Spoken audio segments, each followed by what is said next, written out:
Hey free to play gang, welcome back to another video. So I want to say this first because I think a lot of you guys think that the things that I say are like a hard and fast rule. Honestly, in this game there are no do's and don'ts, okay? There's nothing hard and fast. You can use any Esper that you want. If you like the design of the Esper, go ahead and use the Esper. If you don't want to use Drew just because he's a rare Esper and you want to feel more powerful by using like let's say a Chloe or some other really good 4-star Espers, then please go ahead. You don't actually have to build the Espers that I built. So everything that I say comes from my own personal experience, and honestly my own personal experience can be completely faulty as well because I might have approached the game from a certain specific angle that I decide to go with and I did not actually follow probably some other experts in the early game as well.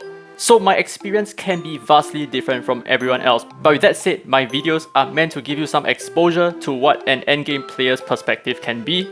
But do take note that there are several differing opinions across the internet, so that's the internet for you. Anyway, for today's video, I will talk a little bit more about something that is a little bit more personal as well. So that's why I gave you that introduction, which is taking a look at the ritual miracles again. And in fact, we are going to focus a little bit on K10 because someone asked me a very good question below. So what are some of the relics that you want to keep and you want to sell while doing K10? So this is purely my own perspective and I'll try to summarize this as fast as I can. So we're going to start off with the early game first, and this is going to be super easy for you guys. Okay, so for War Machine, it gives you 30% attack stat. This is your cookie cutter attack stat set and it is always going to be relevant from early, mid and end game. You're always going to be using this. So moving on to Astral Witchcraft, this increases the speed of allied Espers afflicted with disables by 50. Okay, so this is just a one-time thing. You can't actually stack it, so that means that if your allies get stunned twice, you do not actually get 100 speed. And neither if you have double Astral Witchcraft on two different Espers, you will not get 100 speed on your allies. So this one is pretty much a sure sell for anyone in the game, early, mid and end game. However, if you do have a Catherine, I think she's still quite relevant with this, because all you really need is to just have one Esper having one specific set like that. She is naturally going to benefit the rest of your team. So I think it still has a little bit of value because of its exposure to your entire team just by having it there. But yeah, like I said, if you do not have a Catherine, you might as well just sell it. Even if you have Jin Yu Yao, it's no longer relevant. And next one, we have the Windwalker set. This increases your speed by 25%, which means that the lower your base speed, the more irrelevant this is going to be for you. So for example, Drew, right, he has 91 speed. And 91 speed, yes, I did remember that number. 91 speed times 25%, that is going to be quite a low number. I can't do the math right now. As opposed to using Gabrielle, who has 106 speed. So 25% of 106 is, if I remember correctly, it's about 26.25 or something like that. So this is going to be more relevant for your faster Espers. And I can guarantee you that this set is going to be relevant from the early game to the mid game to the end game to like beyond the end game. This is like the best relic set out there. No, I'm just kidding, it's not the best relic set out there, but it's still going to be extremely relevant because of how important it is in giving you turns. And now moving on to the Muis over here, so these are your two set pieces, right? So we're going to start off with Master Growth. This gives you 25% HP. This is going to be quite useful, especially for the early game, because you may not be able to have all that kind of HP to sustain through some of the story stages, or if you're trying to climb the Kronos dungeon as well. I think a little bit of HP is going to be quite useful because the boss does not actually reduce your defense. So having that kind of HP is going to be quite useful in keeping yourselves alive. Same goes for the Stone Veins as well. This increases your defense by 25%. Unfortunately, I feel like Stone Veins is slightly less efficient than Master Growth because most Espers have very low defense. Most Espers have very high HP. But with that said, this is still going to be quite relevant because like I said before, Kronos doesn't actually reduce your defense, so this can still be quite useful. And then finally, we have Apollo over here. This increases your accuracy by 25%.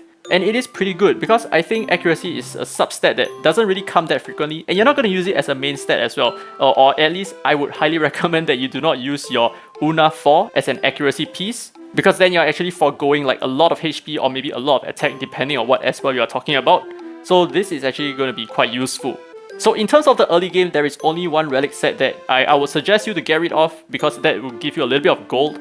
That's going to be the Astral Witchcraft. So before I move on to the mid game, if you found this video helpful so far, consider subscribing, as subscribing is free and you can always change your mind afterwards. Now we are moving on to the mid game. We are going to be a little bit more specific here. So for you guys out there who have already cleared APEP 10, I'm talking to you right now. Okay, so like I covered earlier, War Machine is going to be an absolute keep. Definitely keep this. Astral Witchcraft, if you do have a Catherine, then keep it. If not, sell it. It's really not that good anymore. I've been trying to use this as much as I can, but unfortunately it's not really that good.